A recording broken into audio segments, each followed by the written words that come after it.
అన్న నమస్తే అన్న. నమస్తే బ్రదర్. అన్న ప్రస్తుతం చూసుకుంటుంటే ఈ అయ్యప్ప స్వామి మాలేసుకున్న వాళ్ళు, అలాగే భవానీ మాలేసుకున్న వాళ్ళు దర్శనాల కోసం వెళ్తూ ఉన్నారు. అయితే మార్గం మధ్యలో జనసేన సంబంధించినటువంటి కొంతమంది కార్యకర్తలు భోజనాలు ఏర్పాటు చేస్తూ ఉన్నారు వాళ్ళకి. అయితే ప్రస్తుతం కూటమి పార్టీలు వ్యతిరేకత వచ్చిందని చెప్పి కొంతమంది మాట్లాడుతూ ఉండంటే ఈ వ్యతిరేకత నుండి డైవర్ట్ చేయడం కోసమే జనసేన పార్టీ వాళ్ళు ఎలాంటి భోజనాలు ఏర్పాటు చేసి తప్పుడు ప్రచారాలు చేస్తున్నారని చెప్పి వైఎస్ఆర్సీపీ పార్టీకి సంబంధించిన కొంతమంది మాట్లాడుతున్నారన్న. ఇది ఏంటని అసలు దేవుని దర్శనానికి వెళ్ళే దాంట్లో కూడా భోజనం పెట్టే దాంట్లో కూడా ఇలా రాజకీయాలు కొలుముకునేదే చేయడం అంత కరెక్ట్ అంటారు? ఇది స్వామి సార్ మన జయభవాని వీళ్ళ బతికే అంత కదండి. ఈరోజు అధికారంలో నుండి పెడుతున్నారంటే సరే ఏదో రాజకీయాల కోసం వాళ్ళ మీద ఏదో బ్యాడ్ నేమ్ వస్తుంది కాబట్టి చేశారు అనుకోవచ్చు. అధికారంలో లేనప్పుడు కూడా వాళ్ళు భోజనాలు పెట్టిన పరిస్థితి చూసామే.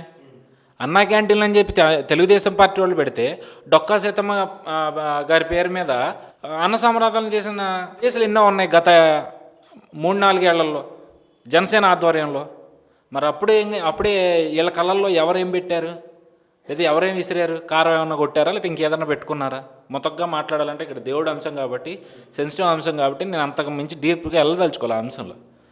అంటే వీళ్ళకి కనీసం ఆకలితో ఉన్న వాళ్ళకి కడుపు నిండా భోజనం పెట్టడం కూడా పాపంలాగా అనిపిస్తుందంటే ఇంకా వీళ్ళు ఏ స్థాయికి దిగజారిపోయారో ఒకసారి ఆలోచించండి. వాళ్ళ గురించి మనం రోజు మైక్ పట్టుకుని అలాంటి వాళ్ళ గురించి చర్చించి మన టైం వేస్ట్ చేసుకుంటూ, మన ఎనర్జీ వేస్ట్ చేసుకుంటూ, ప్రజల సమయాన్ని వృధా చేస్తూ మనం కూడా తప్పు చేస్తామేమో అనిపిస్తుంది అండి ఒక్కోసారి. కానీ ఏం చేస్తాం? వాళ్ళు చేస్తున్న పాపాలని, వాళ్ళు మాట్లాడుతున్న తప్పుడు మాటలని వాటి కరెక్ట్ అయిన సమాధానం చెప్పకపోతే ప్రజలేమో వాళ్ళు చెప్పే అబద్ధాలే నిజాలు అనుకుంటారు, లేదంటే ఇటు సైడ్ మాట్లాడేవాళ్ళు లేరా అనుకుంటారు. సో ఈరోజు దేవుడు దర్శనానికి వెళ్ళే స్వామీజీలు అంటే ఆ స్వామీజీలు కాదు, మాలేసుకున్న స్వాములు ఎవరైతే ఉంటారో ఆ దీక్ష చేసుకున్న వాళ్ళకి కడుపు నిండా భోజనం పెట్టాలి. ఈరోజు అన్నం పరబ్రహ్మ స్వరూపం అంటారండి. అన్ని దానాల్లో కన్నా అన్నదానం గొప్పదంటారు. ఈరోజు ఆ అన్నం పెడుతున్న వాళ్ళకి బట్టి ఏడుస్తారు ఏంటండి? వీళ్ళు నాకు అర్థం కాదు. మీకు చేతనైతే మీరు కూడా పెట్టండి. ఓకే, మీరు క్రిస్టియన్స్ అనుకుందాం. సో మరి Christmas season, new year season నడుస్తూ ఉంది. మీ క్రైస్తవ మాలలు కూడా ఉన్నాయి కదా, వాళ్ళకి మీరు భోజనం పెట్టుకోండి. ఎవరొద్దన్నారు? అంటే ఇక్కడ నేను మతాలను వేరు చేసి మాట్లాడుతానేమో అనుకోవచ్చేమో, కానీ వాస్తవాలను ఒకసారి చూద్దాం మనం. ఈరోజు వాళ్ళు ప్రేమిస్తున్న క్రిస్టియానిటీకి వాళ్ళు విలువ ఇవ్వరు. ఎక్కడన్నా క్రైస్తవులను దగ్గరికి పిలిచి ₹1 ₹10 వాళ్ళు ఇచ్చిన పరిస్థితి చూసామా అండి? మళ్ళీ పైగా మా బిడ్డ మా దేవుడి బిడ్డ అని చెప్పి గొప్పగా చెప్పుకుంటాం కదా మనం అంతా. ఎక్కడన్నా జరిగినాయా? ఈరోజేమో ఒక పక్కేమో హైందవ ధర్మం అంటూ కూడా హిందువులు దేవుళ్ళని పూజించే వాళ్ళందరూ కూడా ఆ స్వాములకి భిక్ష పెడతా ఉంటే దాన్ని కూడా తప్పు పడతా ఉంటే ఇంక ఈ మాట వాడొచ్చో వాడకూడదో నాకు తెలియదు, కానీ కడుపు మంట రగిలిపోతుందండి. నిజంగా వీళ్ళు మనిషి పుట్టకే పుట్టారా, లేదా రాక్షసులా వీళ్ళు ఏమన్నా? అరే అన్నం పెడుతున్న వాళ్ళకి పడి కూడా ఏడిస్తే ఇంకా వీళ్ళ దృష్టిలో ఏంటండి? ఇంకేం చేయాలి? అన్నం పెట్టకూడదు, అభివృద్ధి చేయకూడదు, ఉద్యోగాలు ఇవ్వకూడదు, జీతాలు సరిగ్గా ఇవ్వకూడదు, పథకాలు ఇవ్వకూడదు. మరి వీళ్ళకి ఏం చేయాలి? అంటే వీళ్ళు అనుకున్న మాత్రమే జరుగుతున్నట్టుగా చెప్పుకోవాలా? అవే జరుగుతున్నాయని చెప్పి మనం మాట్లాడుకోవాలా? వీళ్ళకే పవన్ కళ్యాణ్ గారిని కానీ లేదా కూటమి ప్రభుత్వాన్ని కానీ విమర్శించడానికి అవకాశం దొరకట్లేదండి. ఏ అవకాశం దొరుకుద్ది? పథకాలు ఇవ్వలేదా అంటే ఇప్పటికీ ఇవ్వలేదని చెప్పి అబద్ధ ప్రచారాలు చేస్తూ ఉన్నారు. అభివృద్ధి అంటారా? కళ్ళకు కనపడుతుంది. రోడ్లు వేస్తున్నారు, రాజధాని అటు పోలవరం, అదేవిధంగా కంపెనీలు వస్తున్నారు, ఉద్యోగాలు కల్పిస్తూ ఉన్నారు. అలాగే కానిస్టేబుల్కి సంబంధించి ఈవెంట్ కూడా రేపు 6వ తారీఖున ఎప్పుడో జరగబోతూ ఉంది.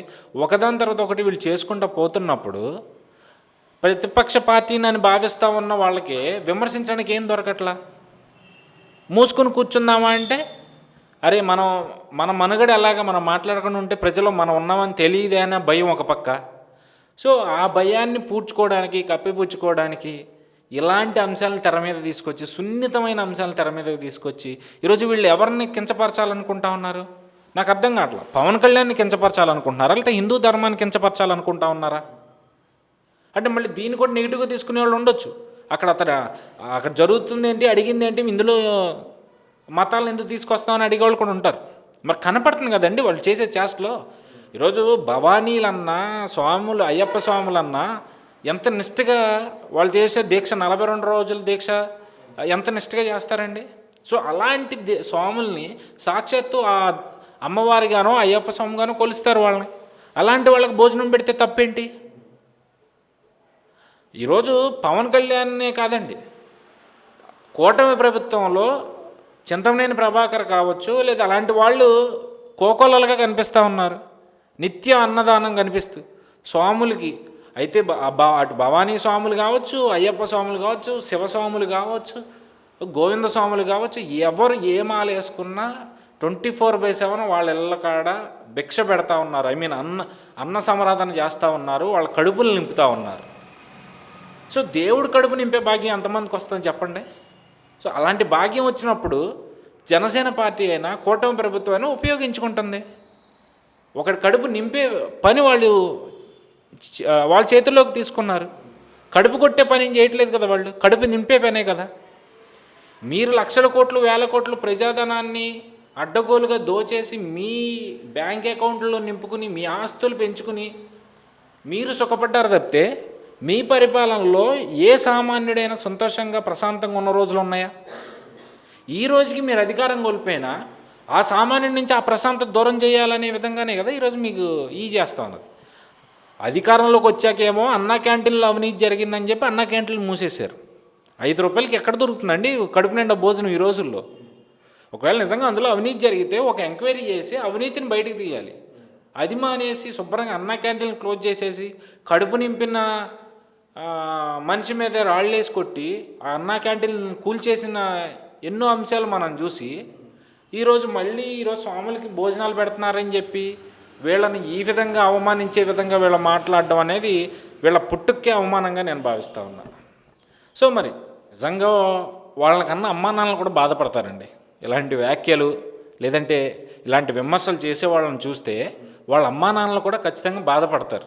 అరే అనవసరంగా ఇలాంటి వాళ్ళకి మనం జన్మనిచ్చామే, మనం చేస్తుంది ఏంటి, మన పిల్ల మన కడుపును పుట్టి వీళ్ళు చేస్తుంది ఏంటి, ప్రజలకు మంచి చేయకపోయినా పర్వాలేదు, కనీసం వాళ్ళకి మంచి చేసేవాడికి పడి ఏడవకుండా ఉంటే చాలే అని వాళ్ళ కన్న తల్లిదండ్రులు కూడా ఈరోజు బాధపడతా ఉండొచ్చు.